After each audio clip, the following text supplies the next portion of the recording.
Hey, it's Freiberger, and I'm about to show you a sample episode of a show that we do on MotorTrendOnDemand.com that's called Roadkill Extra. It shows up every single weekday. It's got stuff like outtakes from shows, behind-the-scenes stuff, tech tips, you name it. You can see them all with a free trial at MotorTrendOnDemand.com.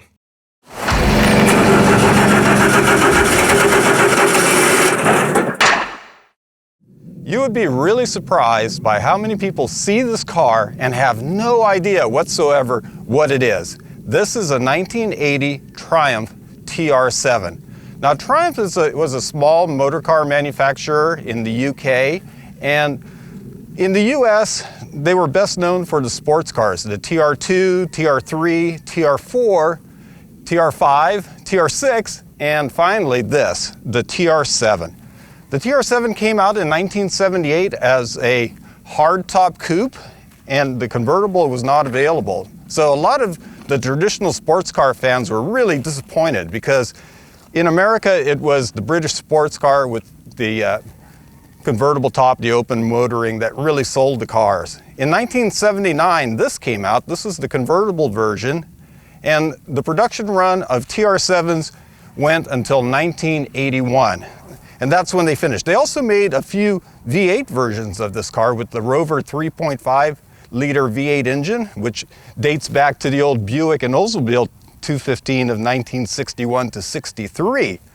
But that was more of an upmarket car. The TR7 was your basic stuff. Inside here, we had a slant 4 engine. Now this is another interesting thing. Triumph actually made a V8 version of the same basic architecture, but the slant 4 was half of that V8. It was an overhead cam design. In 1850 form, they powered some sedans like the Triumph Dolomite, which is a 4-door thing that we never got in the US, but the 2-liter version was exclusive to the TR7. And most of them were carbureted. Some in the US had a single carb. Most of the UK versions had dual carbs. This one is quite rare. It's a factory fuel injection setup, and the fuel injection was only available in California cars in 1980, and then in 81 they had fuel injection nationwide. Otherwise you would have twin carbs. It was one of the first production cars with a true multi-point EFI, like a modern fuel injection system, and it works. It still works. It still has all the factory thing. The only thing I've done to it is added an exhaust header and removed the catalytic converter. So the car needs a full restoration. This car is kind of a rarity. It was what was known as the Spyder Edition. It was the only car that came with the trick black paint. It had a red graphics treatment originally when it was new. That's long gone. It had the alloy wheels that originally came on the TR8 and a little bit of an upgraded interior. So, even though it's all clapped out and unrestored, it does run. Well, I think it does. This thing hasn't moved in a long time. So let's crank it up and go for a test drive. I better make sure that hood is properly shut, which you can conveniently do from the driver's seat. Because it's a clamshell style hood. Oh man, this thing's pretty cozy and comfy. So behind that 2-liter 4-cylinder, I think it was 95 horsepower. Maybe, yeah, it was 95 in US spec. Maybe it was 100 with the fuel injection. We have a 5-speed manual transmission. This is a Leyland L88 transmission, and basically they use that thing in everything. This is the same transmission you would find in a Range Rover. So this one's pretty worn out. I think I need to rebuild the trans, but let's go. Second. So far so good. Just gonna wait till I get out of this residential area and then we'll let her rip. The red line on the car is 6,500 RPM, and I think it'll probably get there. We'll see. Very comfortable.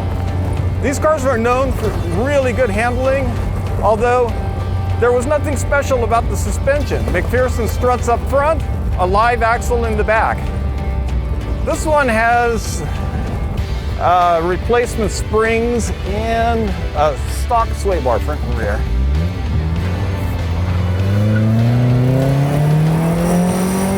Oh, it doesn't like the high revs.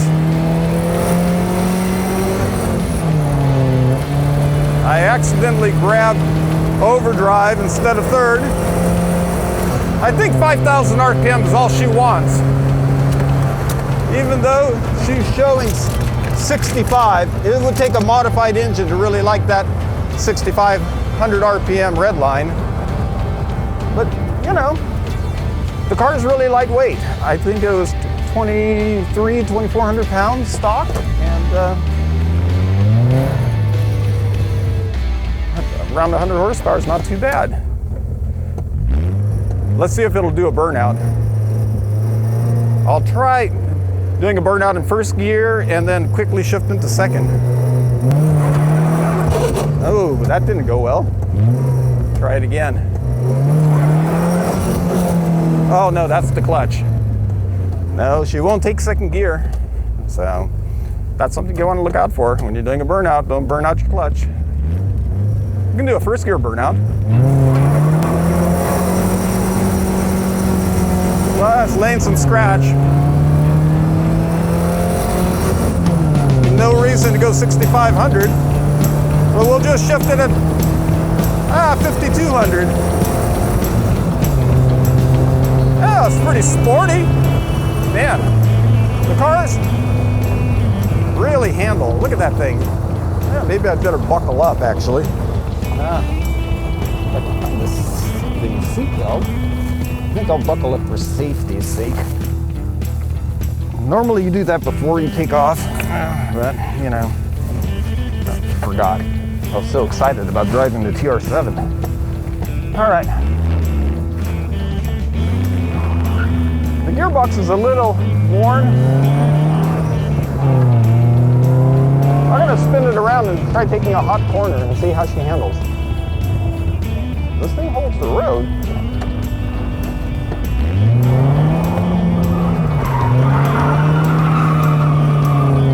This is a nice U-turn. Okay, I'm coming up on this 90-degree turn at 40 or 50. Handled that at around 40, 45. Pretty good. I'll just work my way through the gears.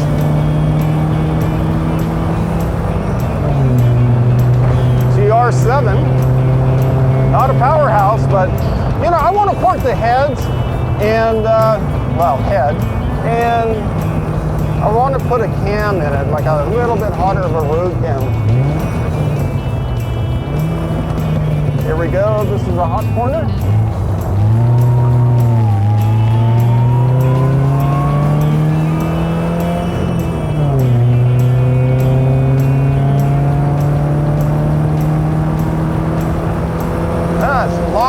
Between gears.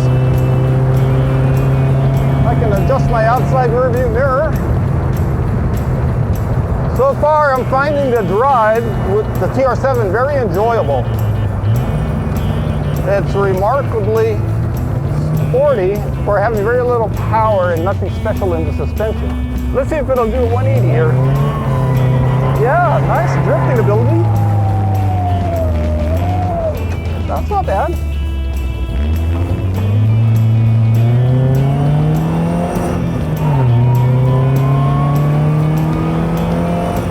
Still have no temp. I wonder if I've got a bad sender or I actually have no coolant in the car. So far I've got no indication of it overheating, so I think we're okay.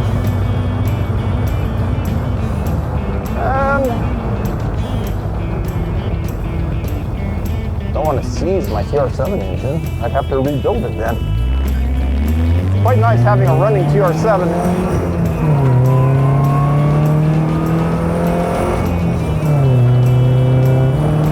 I spy with my little eye a little dirt lot. I might take the TR7 out here. Whoa. A little, what?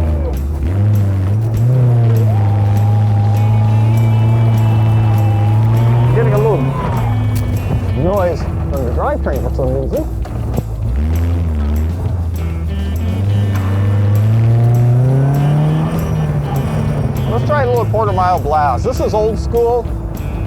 They used to say 4 telephone poles comprised the quarter mile, so here we go. Looks like there may be someone over there. I might go the other way.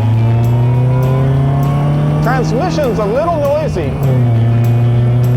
I can hear that gear whine coming from my L77 gearbox. Luckily, you can still get parts for them. And they actually have an internal pump. Unlike a lot of manual transmissions, they pump oil with an oil pump. And then it had a little fiber rotor in there, and that little fiber rotor obviously gives up. And then you don't have a positive pressure lubrication transmission after all. All right, here we go. This is 1 telephone pole, 2, 3, 1, 2, 3, okay. Here we go, quarter mile road test. I'll give it a little burnout just for effect. It's a 1-legger though.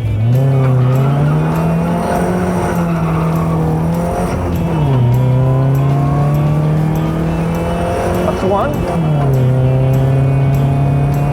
2. I'll just leave it at 3rd here for a while.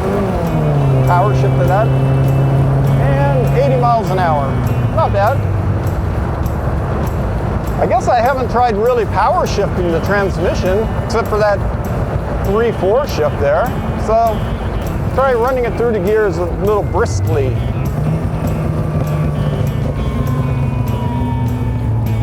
Like the exhaust note. Forgot what muffler I put in here, but I did replace the entire exhaust system. That's 2, 3. Wow, I probably could have ran 82 in the quarter. Man, that transmission does shift pretty nicely. Power shifted all 4 gears. Well, obviously, you're not going to power shift your way into overdrive. So, overall, in my opinion, the TR7 is pretty good. Might drive right on up here. Has a little rear end noise. Let's see how good it is at a quick U-turn.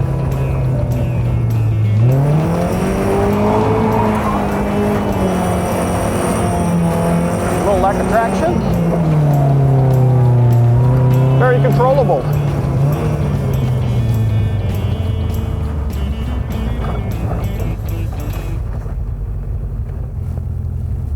Well, that wraps it up. Our road test on a 1980 Triumph TR7 Spyder Edition. It's good.